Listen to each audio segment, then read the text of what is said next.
आपण आता झणझणीत मटणाचा रस्सा बनवणार आहोत. आजची आपली ती रेसिपी आहे आणि त्याच्यासाठी सगळ्यात पहिल्यांदा मी स्वच्छ असं मटण धुवून घेतलेलं आहे. त्याच्यामध्ये मी हळद, मसाला, मीठ हे ॲड केले आणि आता त्याला व्यवस्थित मी मॅरिनेट करून घेणार आहे. मटण खूप छान आणलेलं आहे आणि त्याच्यामध्ये मी आधी सध्या तरी थोडकेच मसाले टाकलेत. त्यानंतर जेव्हा मी त्याला फोडणी देणार तेव्हा त्याच्यामध्ये आपल्याकडे असणारे व्यवस्थितवाले सगळे मसाले मी त्याच्यामध्ये ॲड करणार आहे. मी एका साईडला कुकर ठेवलेला आहे गरम करण्यासाठी. जसा कुकर गरम होईल त्याच्यामध्ये आपण पुढची प्रोसेस ॲड करत जाऊ. हे जे मटण आहे ते मी पातेल्यामध्ये न बनवता मी कुकरमध्ये बनवणार आहे, कारण आपली रेसिपी ही नेहमी झटपट असते, तर त्याच्यासाठी मी हे कुकरमध्ये बनवणार आहे. कुकरमध्ये मी ऑलरेडी तेल ओतलेलं आहे. तेल आपल्या हिशोबाने तुम्ही ओतू शकता, कारण तेलामध्ये तुम्हाला माहिती आहे की जसं मटण असतं त्या मटणाला ऑलरेडी तेल थोडं सुटतंच. त्यामुळे मी कमी प्रमाणामध्ये तेल ओतलं आहे आणि त्याच्यामध्ये आता मी आलं लसूणची घरी ठेचून केलेली जी पेस्ट होती ती मी त्याच्यामध्ये ॲड केली आणि तेजपत्ता टाकला आहे. याला मी व्यवस्थित असं चांगलं मिक्स करून घेणार आहे आणि त्याच्यामध्ये मी मोठ्या साईजचे 2 कापलेले कांदे ॲड करणार आहेत. कांदे मी बारीक कापून घेतलेले आहेत, कारण बारीक कांदा असेल तर तो शिजला जातो व्यवस्थित, म्हणून मी बारीक कट केला आहे. आणि त्याच्या मी हा पूर्ण झाल्यानंतर त्याच्यामध्ये अर्धा चमचा मी मीठही ॲड करणार आहे. मीठ ॲड केल्यामुळे कांदा लवकर शिजतो, तर त्याच्यासाठी मी मीठ टाकते. चांगलं व्यवस्थित मी त्याला 2-3 मिनटं परतून घेणार आहे, कारण त्याच्यामुळे कांदा नरम होईल आणि तो शिजतो पटकन, त्याच्यासाठी. आता हे मी बघितलं, मी मीठही ॲड केले. मीठ टाकून झाल्यानंतर परत एकदा व्यवस्थित मिक्स करायचे. 1-2 मिनटं व्यवस्थित त्याला परतून घ्यायचे, तो व्यवस्थित शिजेल हे चेक केल्यानंतर आपल्याला त्याच्यामध्ये पुढचे सगळे जे मसाले असतील ते आपल्याला त्याच्यामध्ये ॲड करायचे आहेत. तुम्ही आता बघू शकता मी याच्यामध्ये आता मसाले ॲड करणार आहे. मी पहिलं टाकली हळद, त्याच्यानंतर मी याच्यामध्ये टाकणार आहे लाल मिरची पावडर, त्याच्यानंतर कांदा लसूण मसाला,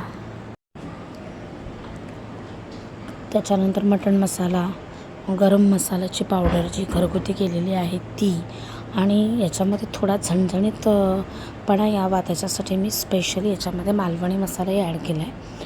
आणि त्याच्यामध्ये मी मटण मसाल्याचंही ऑलरेडी 2 चमचे टाकलेले आहेत. हे सगळे मसाले आपण ॲड केल्यानंतर परत थोडं मीठ ह्याच्यामध्ये ॲड करायचं आहे आणि ह्याला व्यवस्थित असं मिक्स करून घ्यायचं आहे. कांदा पूर्ण चांगला मिक्स झाला पाहिजे त्या मसाल्यांमध्ये. पूर्ण व्यवस्थित मिक्स झाल्यानंतर त्याच्यामध्ये आपल्याला ॲड करायचं आहे वाटण.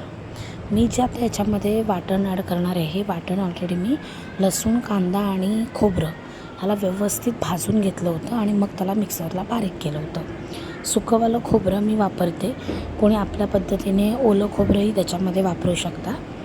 आणि हे जे मी आता वाटण आतमध्ये ॲड केलेलं आहे हे मी ऑलरेडी पहिलंच बनवून ठेवलं होतं आणि आता मी त्याच्यात ते ॲड केलं आणि आता ते मी व्यवस्थित मिक्स करणार आहे. कांदा आणि जे पूर्ण मसाले आणि वाटण आता हे एकजीव झालं पाहिजे. पूर्ण व्यवस्थित चांगल्या पद्धतीने व्यवस्थित मिक्स करायचं आहे. आपण जो कांदा लसूण मसाला यूज करतो त्याच्यात ऑलरेडी अशा गाठी असतात, तर त्याच्यासाठी ते व्यवस्थित चमच्याने मिक्स करून घ्यायच्या.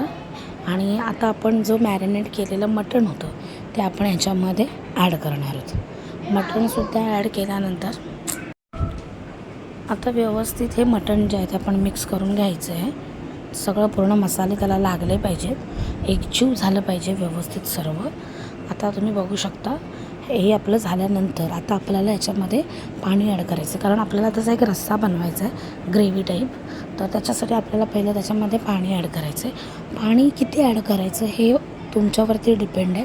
तुम्हाला थोडकाच रस्सा करायचा असेल तर तुम्ही 1 ग्लास पाणी ॲड करा, आणि जर तुम्हाला जास्त प्रमाणामध्ये रस्सा बनवायचा असेल जास्त लोकांसाठी तर तुम्ही 3 ग्लास 4 ग्लास असं पाणी ॲड करू शकता. तर तसंही आपण वाटण टाकल्यामुळे ते पातळ होत नाही, ते एकदम घट्ट अशीच ग्रेव्ही त्याची बनते. तर मला असं वाटतं की मला अजून पाणी टाकायची गरज आहे, त्याच्यासाठी मी अजून आता त्याच्यामध्ये पाणी ॲड करणार आहे. आणि मग पाणी ॲड केल्यानंतर व्यवस्थित ते मिक्स करून परत एकदा घ्यायचं, कारण पूर्ण पाणी त्याच्या मटणामध्ये व्यवस्थित मिक्स झालं पाहिजे. हे जे पाणी आहे ना ते ऑलरेडी मी गरम करून घेतलेलं होतं, तर गरम केलेलं पाणी होतं आणि ते आता मी त्याच्यामध्ये ॲड करते. असं म्हणतात की गरम पाणी टाकलं की जे मटण आपलं शिजेल त्याला चांगली चव पण येईल, म्हणून मी गरम पाणीच ॲड करते. माझ्या हिशोबाने मला जितकं पाणी पाहिजे तेवढं मी त्याच्यामध्ये ॲड केलेलं आहे. अजून आता तुम्ही बघताय